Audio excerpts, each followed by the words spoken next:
오늘 본문의 말씀을 보면 이스라엘 민족이 블레셋과의 전투에서 패전하게 되었다고 하는 소식을 전해 주었다고 하는 이야기와, 그리고 엘리의 두 아들이 죽었다고 하는 그 소식과, 전쟁터에 나갔던 그 언약궤가 이스라엘 민족에게 승리를 안겨준 것이 아니라 오히려 패전하게 되고 심지어 언약궤마저도 빼앗겼다고 하는 소식을 들은 엘리 제사장이 뒤로 넘어져 죽게 되었다고 하는 이야기를 오늘 본문의 말씀 가운데서 기록하고 있습니다. 또한 그 소식을 들은 비느하스의 아내가 아이를 낳게 되면서 역시 죽게 되는 유복자로서 아이를 낳게 되는 그 장면을 오늘 본문에서 기록하고 있는데, 이런 본문의 말씀들을 읽으면서 너무나도 비참한 이야기를 읽으면서 우리들의 마음이 우울해지지 아니할 수가 없습니다. 12절의 말씀을 보면 어떤 베냐민 사람이 전쟁터에서부터 달려와서 엘리 제사장에게 보고하는 내용이 그려져 있습니다. 그 베냐민 사람은 자신의 옷을 찢고 머리에 티끌을 날리면서 엘리 제사장에게 전쟁에서 지게 되었다고 하는 소식을 보고하고 있습니다. 전쟁에서 졌다고 하는 소식을 보고할 때 옷을 찢으면서 먼지를 머리에 날리면서 그런 행동을 하면서 보고를 하는 이런 행위는 이스라엘 민족이 슬픔을 나타내기 위해서 사용하는 그런 방법이었습니다. 우리 한국 사람들은 슬프면 어떻게 하죠?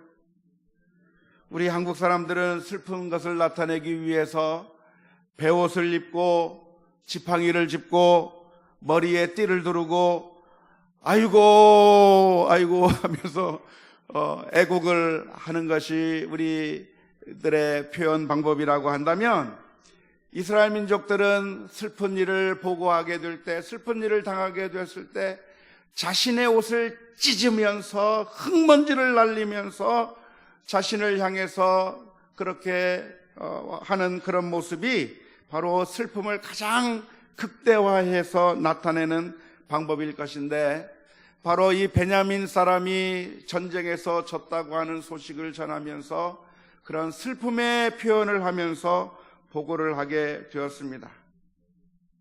그 전쟁에서 패전하였다고 하는 소식을 듣고, 언약궤가 빼앗겼다고 하는 소식을 듣고, 그리고 자기의 두 아들들이 전쟁터에서 죽어버렸다고 하는 소식을 듣게 되었을 때 엘리 제사장은 충격으로 인해서 그 앉은 자리에서 뒤로 넘어져 목이 부러져 죽었다고 오늘 본문의 말씀 가운데서 기록하고 있는데, 당시 엘리의 모습을 표현할 때 나이가 많고 비둔했었다고 기록하고 있습니다. 이렇게 엘리 제사장을 표현할 때 엘리 제사장이 아주 비둔했다, 아주 뚱뚱했다라고 표현하고 있는데, 이 모습을 볼 때 우리는 그 엘리 제사장의 모습이 어떤 모습이었는가 추측해 볼 수 있을 것 같습니다. 그 옛날에 하나님께서 엘리 제사장을 향해서 책망하실 때에 사무엘상 2장 29절 말씀에서 하나님께서 이렇게 책망하신 적이 있습니다. 너희는 어찌하여 내가 내 처소에서 명령한 내 제물과 예물을 밟으며 내 아들들을 나보다 더 중히 여겨 내 백성 이스라엘이 드리는 가장 좋은 것으로 너희들을 살찌게 하느냐. 하나님께서 엘리 제사장을 향해서 책망하시면서 왜 나에게 드릴 예물로 너희를 살찌게 하느냐고 책망해 주셨는데, 이 표현을 보게 되면 엘리 제사장의 두 아들들만이 살찐 것이 아니라 오늘 본문의 말씀을 보면 엘리 제사장도 비대한 모습을 가지고 있는 것으로 보아서 성경에서는 확실하게 기록하고 있지는 않지만 홈리와 비느하스가 제사를 편회하면서 그리고 하나님께 바칠 그 제물들을 먹으면서 죄악을 저질렀을 때에 엘리 제사장도 그 죄악의 대열에 동참했었을 가능성을 충분히 시사해 주는 표현이라고 생각이 됩니다. 엘리의 두 아들들이 제물을 억지로 가지고 가서 빼앗아서 자신의 배를 배불리고 있을 때 그 엘리의 두 아들들만 배불렸던 것이 아니라 어쩌면 자기 아버지에게도 가져다 주면서 그 죄악의 열매들을 같이 따먹었을 가능성이 많이 있습니다. 그러므로 오늘 우리가 이 본문의 말씀을 묵상하면서 먼저 기억할 것이 있다고 한다면 오늘 저와 여러분들이 죄악에 동참하지 않기 위해서 부단히 자기 자신을 살피며 자기 자신을 하나님 앞에서 온전히 세우기 위해서 그렇게 노력해야 될 용기가 필요하고 그런 결단이 필요하다고 하는 사실을 우리가 기억하면 좋겠습니다. 죄라고 하는 것은 한두 사람이 죄를 짓는 것으로 끝나는 것이 아니라 죄를 지을 때는 항상 다른 사람들을 끌어들이려고 하는 그런 성향이 있습니다. 왜냐하면 죄를 짓기 위해서는 하나님께서 그 마음속에 주신 양심의 가책으로 인해서 용기 있게 죄를 지을 수 없기 때문에 그렇습니다.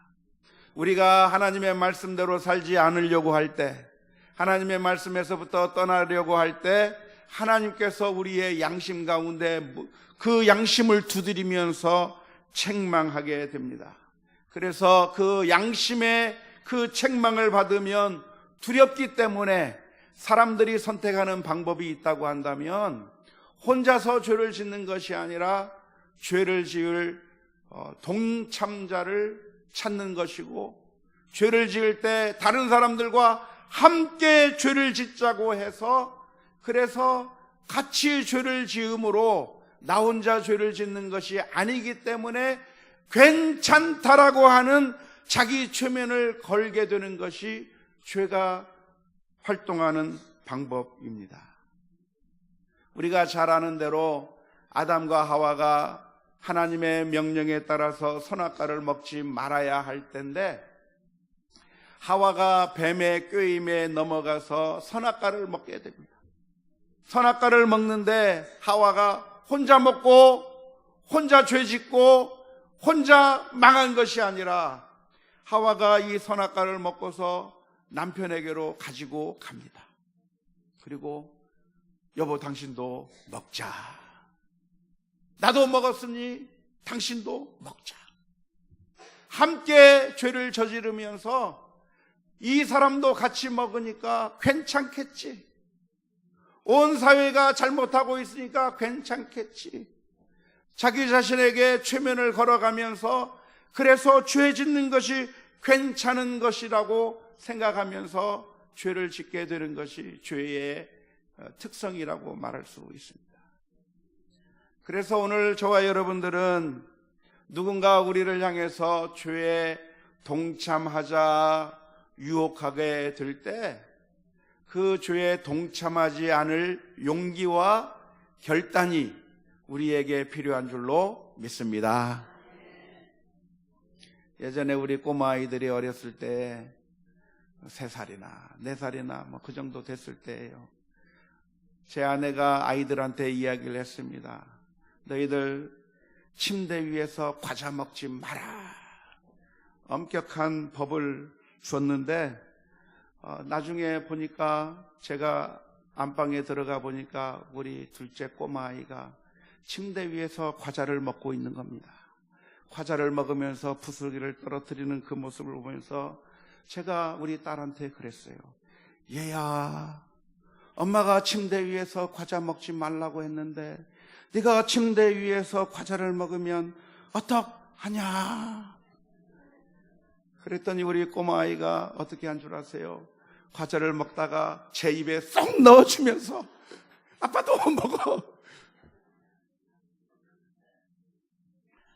같이 죄를 지으면 괜찮을 것 같은 그런 것이 우리들의 모습입니다. 사랑하는 성도 여러분, 누군가 우리들에게 무엇인가를 제시할 때 이것이 과연 하나님 앞에서 바른 것인가? 하나님께서 원하시고 기뻐하실 만한 일인가? 다시 한번 생각해보고 또 생각하면서 죄악의 길에 동참하여 함께 멸망하는 길로 가지 아니하도록 우리 자신을 지키는 그런 용기와 결단이 있을 수 있기를 주님의 이름으로 축원합니다. 오늘 두 번째 장면에서는 19절에서부터 22절의 말씀에 보면 비느하스의 아내가 해산하는 장면을 보여줍니다. 여기서 그는 아들을 낳으면서 죽는데 그 아들의 이름을 지으면서 말하기를 이가봇이라. 다시 말하자면 영광이 없다라고 하는 뜻의 이름을 낳으면서 죽게 되는 이야기, 아주 슬픈 이야기를 이곳에 기록하고 있습니다.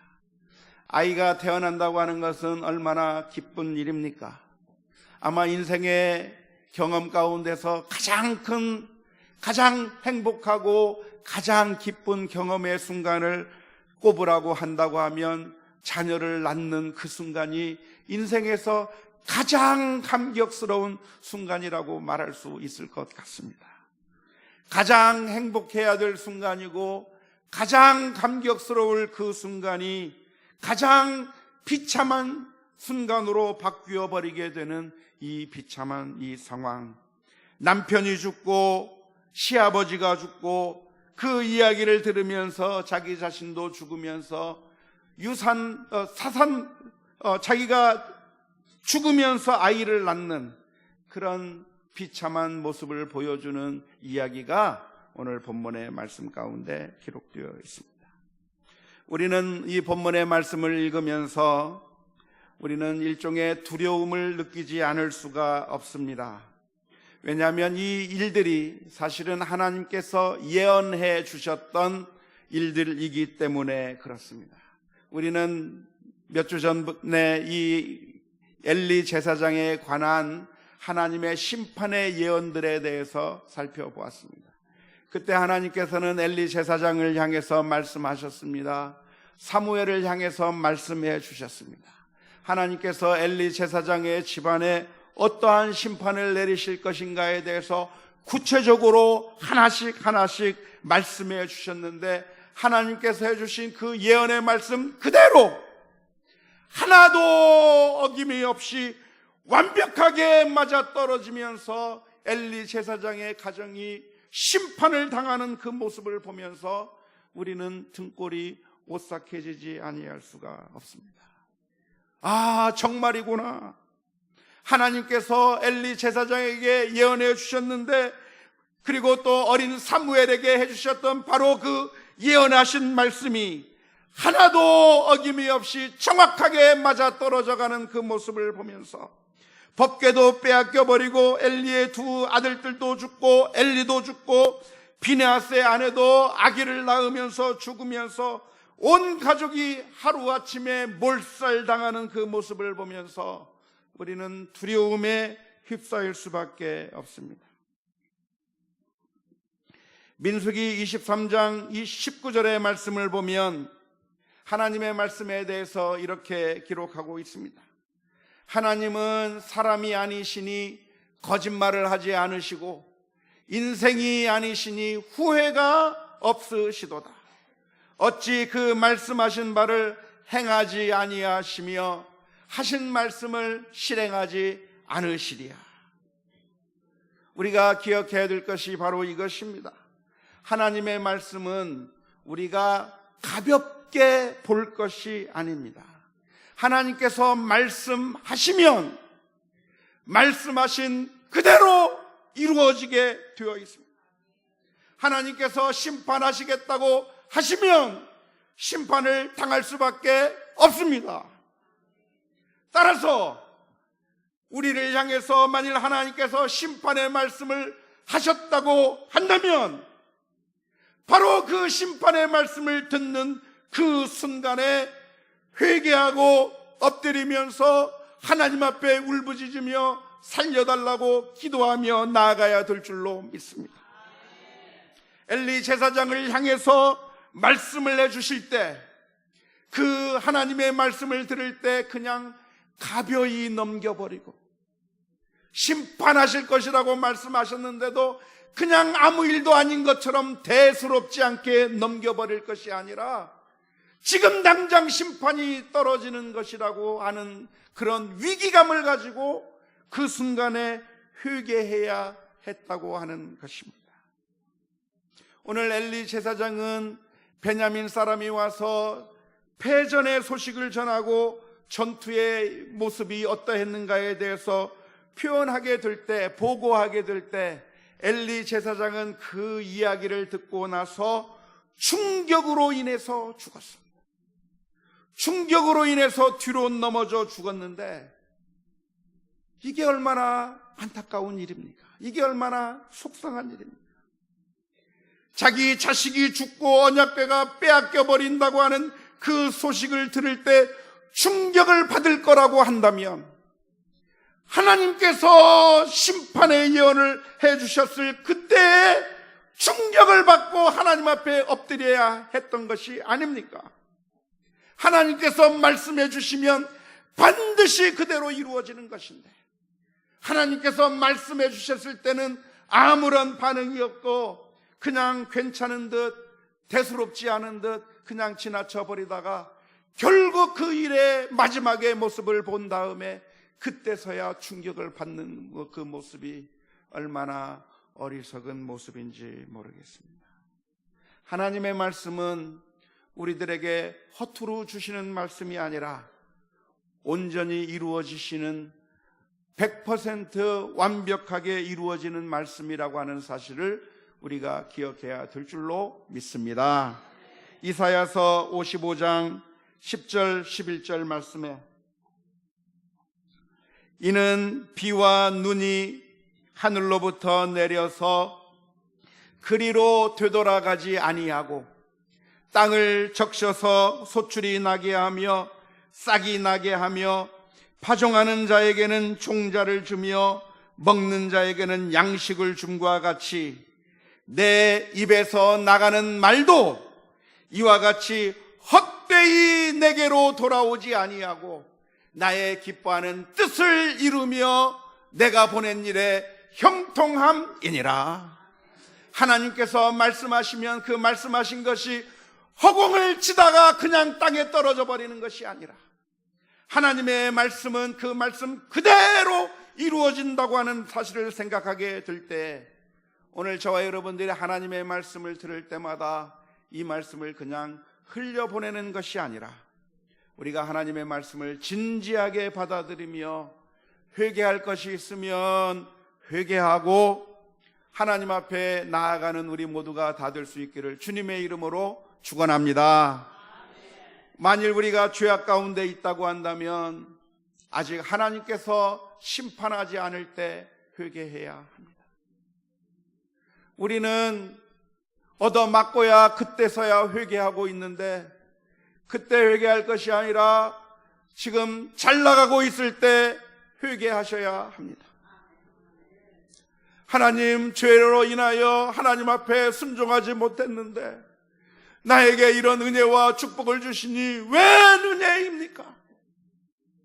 하나님 앞에 내놓을 것이 없는 죄인이 이렇게 건강하게 살 수 있게 하시니 회개합니다. 하나님 앞에 나가야 될 줄로 믿습니다. 죄악을 하나님께서 싫어하시기 때문에 지금 당장 하나님의 심판이 없다고 하는 사실 때문에 안심할 것이 아니라 엘리 가정에게 임했던 하나님의 심판을 기억하면서 두렵고 떨림으로 아직 아무 일이 없는 것처럼 보이는 이 순간에 우리들의 모습을 살펴보면서 회개하는 심령으로 하나님 앞에 나아가는 우리 모두가 다 될 수 있기를 주님의 이름으로 축원합니다. 하나님의 말씀이 반드시 성취된다고 하는 이 사실은 우리들에게 한편으로 두려움이 되는 말씀이기도 하지만 또 한편으로는 우리들에게 위로와 소망이 되는 말씀이기도 합니다.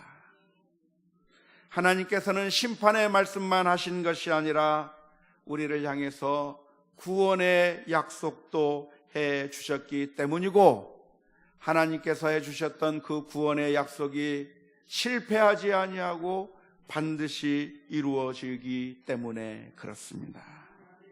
하나님께서 아담과 하와를 향해서 약속해 주셨던 그 약속, 여자와 여자의 후손을 통하여 구원해 주실 것이라고 하는 그 약속을 하신 이래로 하나님께서는 인류를 구원하시기 위해서 여러 선지자를 보내셨을 뿐만 아니라 결국에는 여자의 후손 예수 그리스도를 보내어 주셔서, 그래서 결국은 우리를 구원해 주시는 하나님의 놀라운 은혜의 역사들을 우리가 성경에서 발견하게 됩니다. 지금으로부터 2000년 전 유대 땅 베들레헴에서 예수님께서 탄생하시고 그리고 십자가에 죽으시고 부활하심으로 말미암아 하나님께서 우리를 향해서 베풀어 주셨던 그 약속을 완벽하게 이루어 나가시는 그 하나님의 그 은혜의 약속들의 성취를 바라보면서 오늘 저와 여러분들에게 소망이 있는 줄로 믿습니다. 오늘 저와 여러분들에게 소망이 있는 이유는 무엇입니까? 그것은 우리가 노력하면 거룩하고 완벽한 삶을 살 수 있기 때문에 소망이 있는 것이 아닙니다. 우리 가운데 그 누구도 완벽하게 하나님 앞에서 살아갈 수 있는 사람은 단 한 사람도 없습니다. 우리들의 모습을 보면 절망적일 수밖에 없습니다. 만일 우리가 하나님의 청문회장에 나간다고 한다면 우리 가운데 그 누구도 합격 판정 받을 수 있는 사람은 단 한 사람도 없고 모두가 부적격 도장만 찍힐 수밖에 없는 것이 바로 우리들의 모습입니다. 그런데 우리에게 소망이 있다고 한다면 그것은 헛되이 없어져 버리지 아니하고 확실하게 이루어 주시는 하나님의 구원의 약속이 있기 때문인 줄로 믿습니다. 하나님의 약속, 하나님의 말씀은 우리들에게 경종을 울려주시는 말씀이기도 하지만 동시에 우리에게 소망의 약속을 주시는 그 약속이라고 하는 것을 기억하면서 하나님의 은혜의 약속 가운데서 위로를 얻을 수 있기를 주님의 이름으로 축원을 드립니다. 오늘 본문에 보면 비느하스의 아내는 아기를 낳으면서 죽습니다. 충격 가운데서 죽게 되는데 그 태어난 아기는 이제 어머니 없는 세상 가운데서 살아가야 하는 그런 신세가 되었습니다.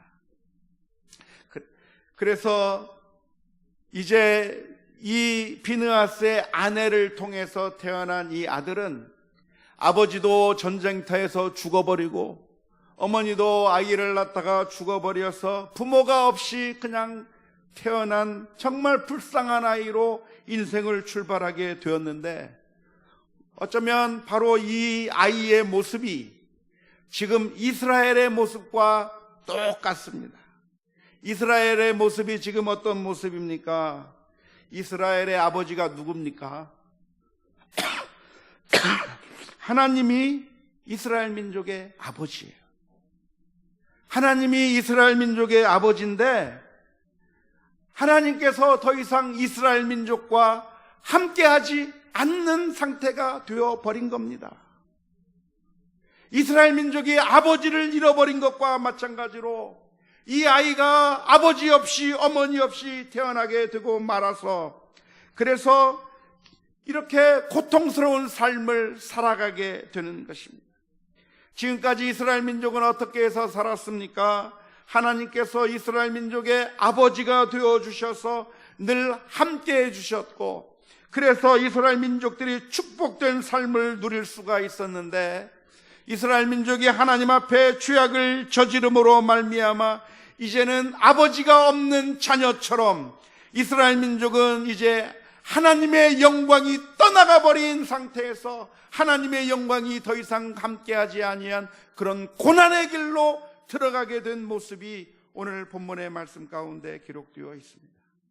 비느하스의 아내는 죽으면서 그 아이의 이름을 이가봇이라 그랬는데, 이라고 하는 것은 없다라고 하는 말이고, 가봇이라고 하는 말은 영광이라고 하는 말입니다. 영광이 없다라고 하는 말인데, 영광이라고 하는 말이 무슨 말입니까? 하나님의 이름을 나타내는 표현으로 쓰는 단어가 영광이라고 하는 단어. 우리에게 더 이상 하나님이 없다는 겁니다. 이스라엘 민족에게서 하나님이 떠나버렸고, 그래서 더 이상 이스라엘 민족이 하나님의 백성이 아니라고 하는 그런 의미에서 이가봇이라, 이스라엘 민족은 이제 이가봇과 같은 상태가 되었다고 말하면서 죽게 되었던 것입니다. 오늘 본문의 말씀 사무엘상 4장 22절의 말씀 가운데 이가봇의 이름을 설명하고 있습니다. 또 이르기를 하나님의 궤를 빼앗겼으므로 영광이 이스라엘에게서 떠났다 하였더라. 이스라엘 민족이 하나님 앞에서 죄악의 길을 계속해서 걸어가게 되었을 때 하나님이 이스라엘에게서 떠나버렸다고 하는 사실을 애통해 하는 그 이름을 지어주었던 것입니다. 그런데 가만히 생각해 보십시오. 정말 하나님께서 이스라엘 민족을 떠나신 것입니까? 사실은 그렇지 않습니다. 하나님께서 이스라엘 민족을 떠난 것이 아니라 사실은 이스라엘 민족이, 우리가 하나님에게서 떠나가 버린 것입니다. 탕자의 비유에서 그리고 있는 것처럼 아버지는 떠나간 아들을 기다리고 있는 것처럼 여전히 기다리고 계시는 분이 바로 하나님 아버지이십니다. 문제는 하나님이 우리를 떠난 것이 문제가 아니라 우리가 하나님에게서 떠나버리고 하나님을 불순종하며 나아갔다고 하는 것이 문제입니다.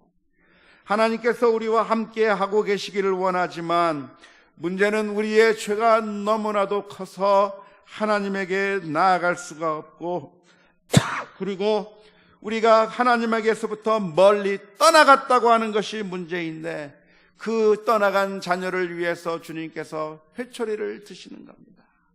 회초리를 맞을 때 이 자녀는 부모가 나를 더 이상 사랑하지 않는 것처럼 느껴지게 되겠지만, 부모가 사랑하지 않는 것이 아니라 사실은 사랑하기 때문에 회초리를 내리치시는 것이고, 사랑하기 때문에 전쟁에서 패하게 만드시는 것이고, 사랑하기 때문에 고통을 주신다고 하는 사실을 기억해야 될 줄로 믿습니다.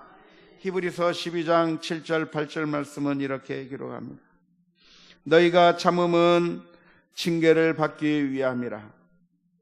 하나님이 아들과 같이 너희를 대우하시나니 어찌 아버지가 징계하지 않는 아들이 있으리요.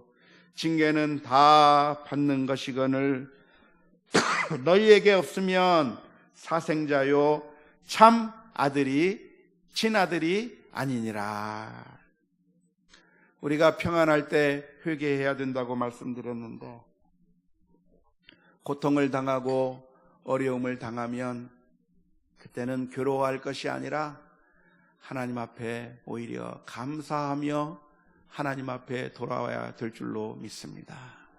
하나님이 우리를 사랑하시기 때문이고, 하나님께서 우리로 하여금 기도하기를 원하시고 하나님 앞에 되돌아오기를 원하신다고 하는 사실을 기억하면서 주님 앞에 나아가는 우리 모두가 다 될 수 있기를 주님의 이름으로 축원합니다. 하나님께서 우리를 사랑하고 계신데 그 사랑을 아직도 발견하지 못했다고 한다면 오늘 이 저녁 시간에 하나님 앞에 기도하며 나아가는 가운데 하나님의 은혜를 체험하는 우리 모두가 다 될 수 있기를 주님의 이름으로 축원합니다. 찬송 우리